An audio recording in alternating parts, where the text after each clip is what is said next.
Hello and welcome. Today we have the privilege of speaking with Denise Weddingham, the Country Director of the British Council in Uzbekistan and the Cluster Lead for Central Asia. We'll be discussing her role, the Council's initiatives, and its impact here in Uzbekistan. Let's dive into this fascinating conversation. Hello, Denise. Hello, Aziza. It's really nice to be with you today. Thank you. This year marks the British Council's 19th anniversary. How does it feel to be part of this milestone and work with such a historic organization? Well, thank you. Yes, so 90 years next month in December the 5th. We were established in 1934 in the UK. We weren't originally called the British Council, but we've been doing the same work for 90 years, and we're all around the world. We're very proud of that. I've been working for the British Council myself for 25 years, and here in Uzbekistan we've been here for 28 years. So we're really proud of the work we're doing, and we'll be having a small celebration here with the team, with my team, in December. Yeah. That's great. Let's talk about the British Council's main mission in Uzbekistan and how it aligns with the country's development priorities. Yeah. So, I mean, the purpose of the British Council, our work, we really build connections, understanding and trust between people in the United Kingdom and countries all around the world. And we believe that leads, hopefully, to prosperity and security in the world, better prosperity and security in the world. And we do our work through three core areas. That's the arts, education, and English language. So we link UK organisations with organisations here in Uzbekistan, and we support development in these sectors. I think our education and English language mission is extremely relevant to Uzbekistan and the development of this country.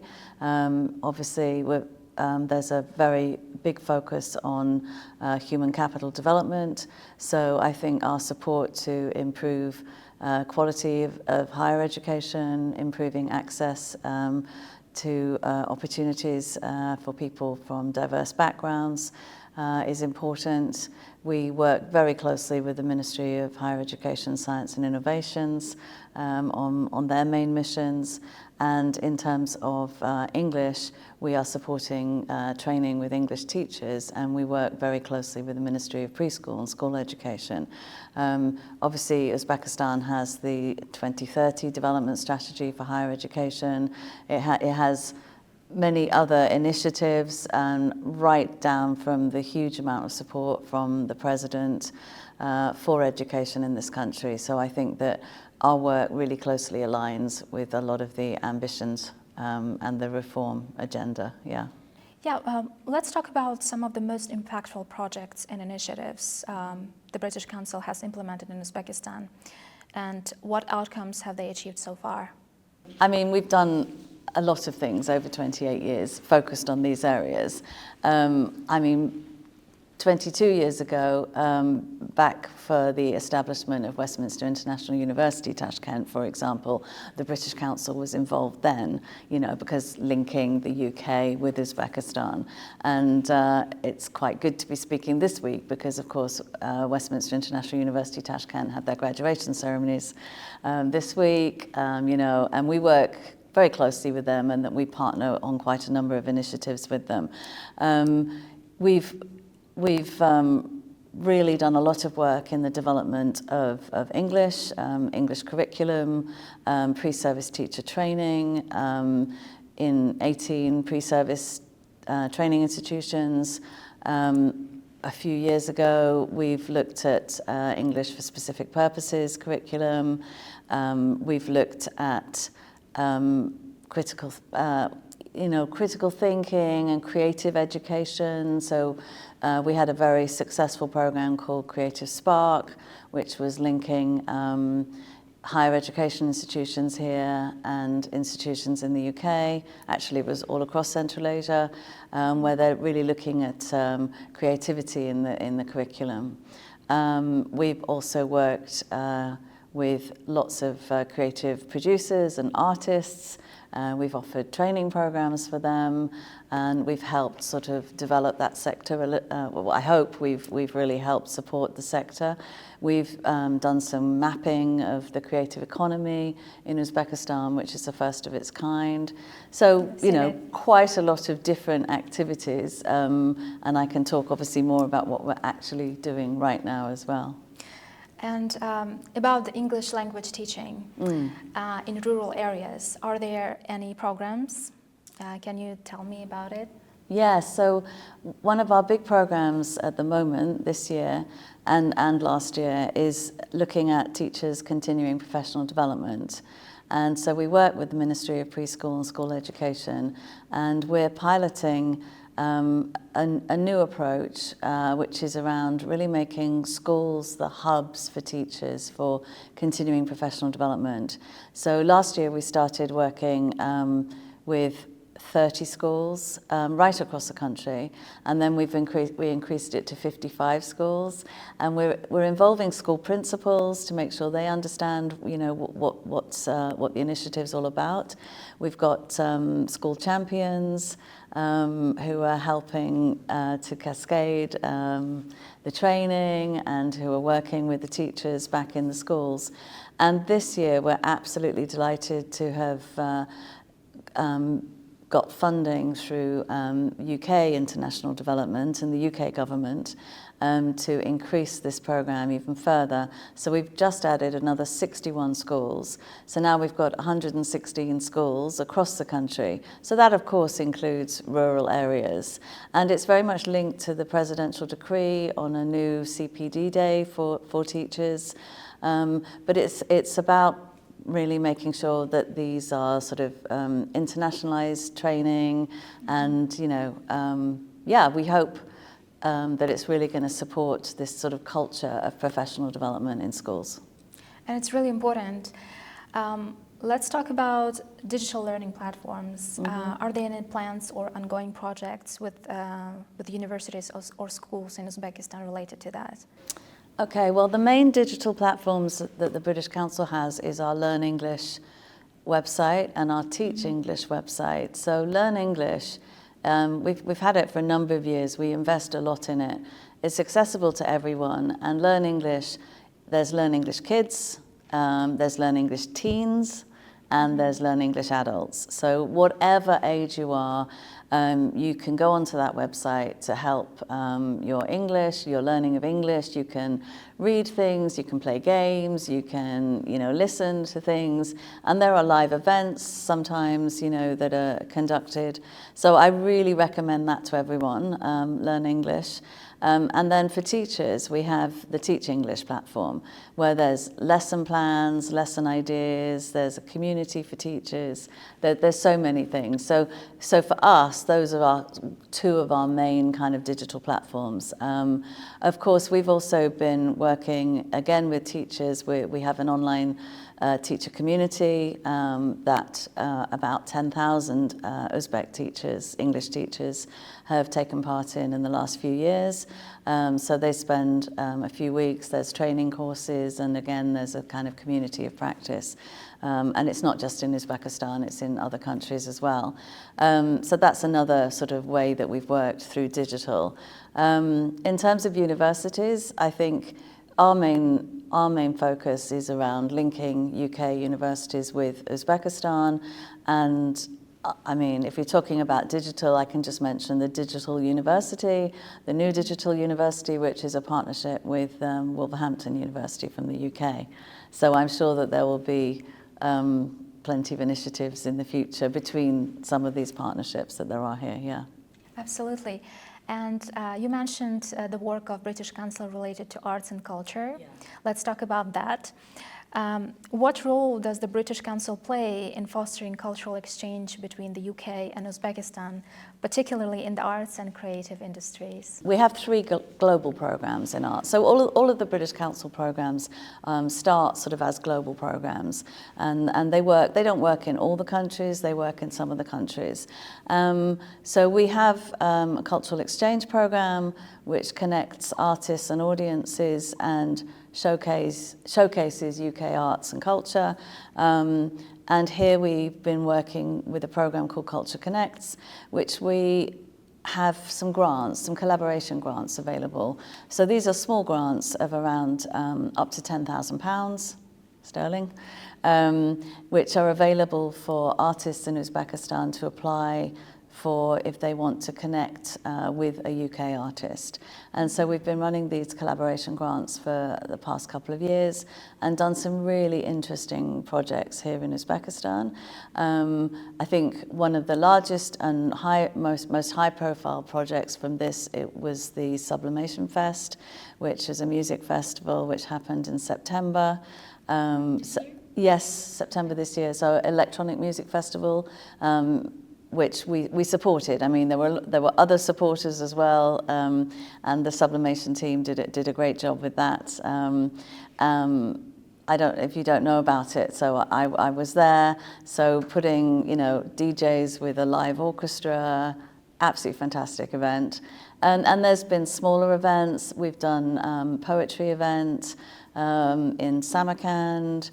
We've worked with documentary filmmakers on a project, a joint project. And we also worked with a group of deaf photographers. So that was really exciting because we were able to bring a deaf photographer from the UK to work with a group of photographers here in Tashkent.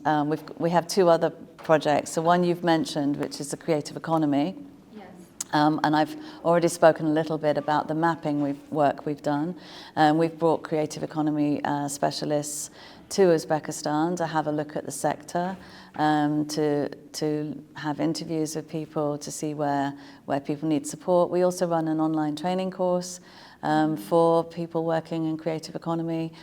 So that's been really good. We've translated some of it into Russian, so it's a little bit more accessible for people that might not speak English so well. And as you know, we were the official knowledge partner this year at the World Conference of Creative Economy, working with the Arts and Culture and Development Foundation. And we brought quite a large delegation from all around the world, actually, the Global Creative Economy Council, also some experts from the UK. So that's great, and we continue to work in this area and support the development of creative economy. I think it's really important because, on the one hand, you want to preserve the incredible heritage and the arts and culture that you have in Uzbekistan and support, the craft sector that's quite well supported anyway. But also you want to have a look at sort of new sectors in the creative economy. And it really can provide an opportunity for women to have employment, people from rural areas, people with disabilities, for example. There can be quite a lot of opportunities to create the creative economy. And then the last area that we work in arts is a program called Culture Responds to Global Challenges, which is really a program which supports the arts sector to look at a common global challenge, usually something around inclusion or sustainability, things like climate change, and build networks and celebrate best practice and sort of give people access to international platforms. And this year we had a project with the Natural History Museum in London, which was working, they run a global program. They've been running it for 60 years, the International Wildlife Photographer of the Year, which is a photography competition for professional photographers. But this program brings the British Council together with the Natural History Museum London to run to look at working with younger people to develop their interest in their local environment, in wildlife. And we ran a photography workshop here in Uzbekistan with a group of young students, 16, 17 years old, with a fantastic wildlife professional photographer. And we had an exhibition at the House of Photography in Tashkent, yeah. That's great to hear. So you basically answered my next question. Okay. So yeah, I was wondering about the promotion of diversity and cross-cultural understanding between Uzbekistan and the UK. any examples of the projects which are focused on these areas? So you've mentioned about the photography projects. Yes. It's a priority for the Ministry of it's a priority for everyone, I think.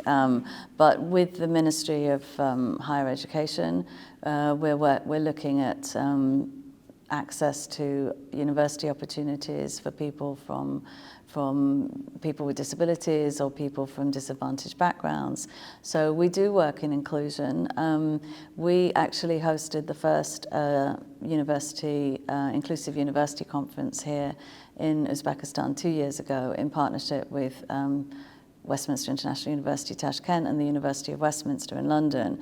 And that really was an opportunity to bring people together to look at some of the challenges, to start to look at some of the challenges. And then what we did, we worked with rectors from a number of universities here, from other education specialists, and brought together Uzbekistan and the UK. We had a working group, and we developed a good practice guide for what you can do in a university to try to make things a little bit easier for people, for example, with disabilities. You've got to look at student support services. I mean, there are so many challenges, and interestingly, when we've engaged people on this conference and on this work, you know, we find out that it's so difficult for people with hearing impairments or sight impairments to access materials, you know, for education. You know, and we know that people who've got sight impairments, you know, they want to have materials to support taking IELTS, for example, and so that there's such a need. But we've been doing some initial work. It's really important to us. I know it's a huge challenge, and it's a huge challenge for everyone. Yeah. Yes. And what are the British Council's strategic goals for the next 5 years in Uzbekistan, and how do you plan to address any potential challenges in the future? Well, that's quite a difficult question. We really will be continuing doing the work that we're already doing. Some of these programs that we're working on, you know, they're multi-year programs. Obviously, really making an impact and change isn't something that happens overnight. And, you know, we're not the only people in Uzbekistan working on these areas. There's a lot of partners. We work with many other people here as well. So a lot of people are trying to support the same kind of goals. I think I talked about our work on continuing professional development with teachers. Of course, that will carry on. So I mean, the program that we're working on at the moment, that's funded with UK International Development. That's really supporting English language teacher education and continuing professional development. So it's not just in the schools with the English teachers, but it's also looking at the pre-service teacher training, and it's linking up universities here with universities in the UK that are looking at teacher education. And there's an inclusion element to this as well. That's very important. We hope that continues to go forward. Of course, I haven't talked yet about our UK qualifications work. We are delivering thousands and thousands of UK exams here, mainly in English language exams, and that's really important because it provides opportunities for people. It's you know, helping them access higher education. It's helping them access international opportunities. And that's a very, very big part of the British Council's work in this country. And of course, we're delivering our exams right across the country as well, in all the regions. So that will continue. Our support to English teachers will continue. Our support to artists and the independent arts sector will definitely be continuing. And the university partnerships keep growing. So in the latest statistics we have, which are actually from 22-23, there were almost 10,000 Uzbek students studying on UK programs in this country. And with the increase in the number of universities and the UK universities that are here, that's just going to keep growing. And it's a really, really important market. So we've just established a network of universities that are offering transnational education in English. in this country. In fact, we launched it yesterday. So there's plenty of work going on and plenty of work that will continue over the next few years. Well, good luck, and thank you so much, Denise, for your insights. We appreciate your time, and see you next time. Thank you very much.